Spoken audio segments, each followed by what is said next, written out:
Hi, my name is Robin, and I want to walk you through what I love about this Black+Decker replacement spool for a trimmer.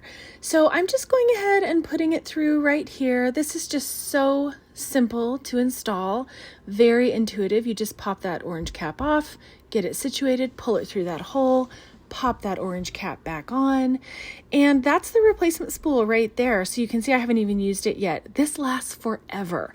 It's just the best product, and I exclusively use the replacement spool that is made by Black+Decker. It's the best.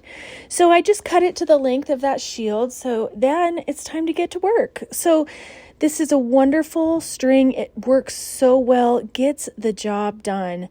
I have just loved using this with my trimmer, and you can see how it's just, look at this, it's just gonna gobble up that big dry weed like it's nothing and just make that a nice clean edge.